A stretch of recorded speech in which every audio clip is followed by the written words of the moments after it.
రోజుకి దాకా వచ్చేటప్పుడు మధ్యలో మార్గమధ్యంలో ఒక ఊరు ఎదురొచ్చింది. పెద్ద బోర్డు పెట్టున్నది, లగచర్ల గ్రామ పరిధి ప్రారంభం, లగచర్ల గ్రామ పరిధి ప్రారంభం అని రాసున్నది. మరి అప్పట్లో రేవంత్ రెడ్డి చెప్పిండు కదా, ఇక్కడ మా కొడంగల్ భూములల్లా తొండలు కూడా గుడ్లు పెట్టాయి కదా అన్నాడు కదా. మరి నిజంగానే ఇక్కడ తొండలు గుడ్లు పెడుతున్నాయా లేవా అని నేను, మా సబితక్క, నరేందర్ రెడ్డి అందరం అక్కడ దిగి చూసినాం. ఇప్పుడు మీరు కావాలంటే పోయేటప్పుడు మీరు కూడా చూడొచ్చు. లగచర్ల గ్రామ పరిధి ప్రారంభం అని బోర్డు ఉంది. బోర్డు పక్కకే భూముల నిండా పచ్చని వరి పంటలు బ్రహ్మాండంగా మొత్తం ఇక్కడికెళ్ళి అక్కడ దాకా విస్తరించున్నాయి. మరి నేను అనుకుంటే ముఖ్యమంత్రి ఉండేవాడని అబద్ధం చెప్తాడా? ముఖ్యమంత్రి ఉన్నోడు ఎవరన్నా అబద్ధం చెప్తారా? తొండలు గుడ్లు పెట్టాయి కొడంగల్ భూములల్లా అన్నాడు. పెడుతున్నాయా? మరి తొండలు గుడ్లు పెడుతున్నాయా కొడంగల్ భూములల్లా? పెడుతున్నాయా? పెడతలేవా? పంటలు వండుతున్నాయా? కొంటుండా ముఖ్యమంత్రి పంటలు?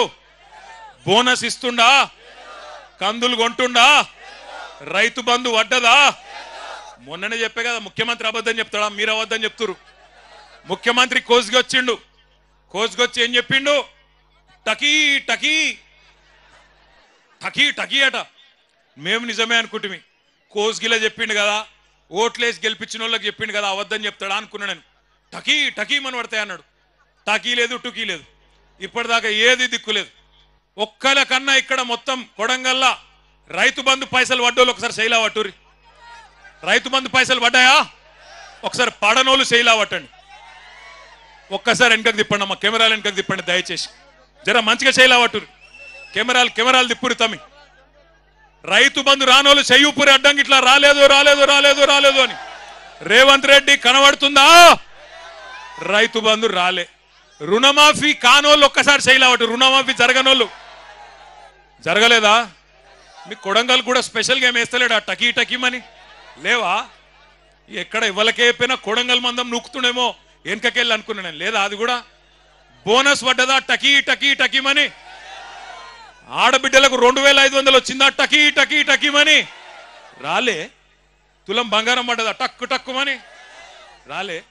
స్కూటీలు వచ్చినాయా చెల్లె నీకు? స్కూటీలు రాలే.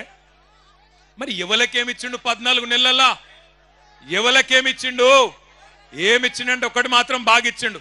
అల్లునికి కట్నం కింద లగచర్ల భూములు, అక్కింపేట భూములు ఇచ్చినందుకు మాత్రం సూటి పెట్టిండు. మా ఆడబిడ్డలు, గిరిజన ఆడబిడ్డలు ఒక్కసారి యాద్ చేసుకోండి. ఇంతకుముందు మా తమ్ముడు గోపాల్ నాయక్ వచ్చి చెప్తున్నాడు, హీరియా నాయక్ వచ్చి చెప్తున్నాడు నాకు, అన్న ఒక మాట చెప్పు, మా ఆడపిల్లలు, లంబాడ ఆడపిల్లలు తాండ దాటి బయటికి కోరన్నా ఎప్పుడు. అసొంటిది మంత్రులు పోయే ఢిల్లీకి మా ఊళ్ళని పోయేటట్టు చేసిండన్న రేవంత్ రెడ్డి. ఆ మాట చెప్పు అందరికీ అని చెప్పిండు. ఒక్కసారి యాద్ చేసుకోండి ఏం జరిగింది 14 నెలల్లో. మీ మీదికి బలవంతంగా ఇక్కడ అదాని కంపెనీ పెడతా అంటే, అల్లుడు ఫార్మా కంపెనీ పెడతా అంటే భూములు గుంజుకున్న తందుకు ఒక కుతంత్రంతో రేవంత్ రెడ్డి ప్రభుత్వం మీ మీదికి వచ్చి ఆనాడు అధికారులు ఇక్కడికి వస్తే ఆ అధికారుల మీదికి మీరు మరలబడి అడిగినరు. ఎట్లిస్తామయ్యా? 65-70 లక్షల ఎకరం ఉండే భూమి నువ్వు 10 లక్షలు ఇస్తామంటే ఎట్లిస్తాం? ఇయ్యం, మేము మా ప్రాణం పైన ఇయ్యం, ఏం చేసుకుంటావో చేసుకోపో అన్నారు. అంటే ఆ రోజు ఏమైంది? కలెక్టర్ మీద హత్యా ప్రయత్నం జరిగిందని చెప్పి రేవంత్ రెడ్డి గారు, ఆయన ప్రభుత్వంలోని మంత్రులు కేసులు పెట్టి 70 మంది మీద కేసులు పెట్టి, అందులో కాంగ్రెస్ వాళ్ళు కూడా ఉండే నిరసన చెప్పిన వాళ్ళ కాంగ్రెస్ వాళ్ళనేమో కట్ చేసిండ్రు, బీజేపీ వాళ్ళని కట్ చేసిండ్రు. ఒక్క టీఆర్ఎస్ వాళ్ళని మాత్రం 40 మందిని, మా సోదరుడు పట్నం నరేందర్ రెడ్డి గారితో సహా 40 మంది రైతులను, ఆ రోజు సురేష్ను కానీ ఇంకా మా హీరియా నాయకును, మా గోపాల్ నాయక్, ఇంకా చాలా మందిని, ఒకరిద్దరిని కాదు 40 మందిని సురేష్తో సహా తీసుకొని పోయి జైల్లో పెట్టినారు. కొంతమందిని చెర్లపల్లిలో, కొంతమందిని సంగారెడ్డిలో, కొంతమందిని పరిగి జైల్లో పెట్టినారు. పెడితే నేను నరేందర్ రెడ్డి దగ్గర పోయినా. ఎట్లున్నాడో ఏమో, నరేందర్ ఆరోగ్యం బాగలేదంట అని నేను ఆయన కాడికి పోయినా. ఎట్లున్నావన్నా అని పోతే నాకేం చెప్పిండు తెలుసా నరేందర్ రెడ్డి?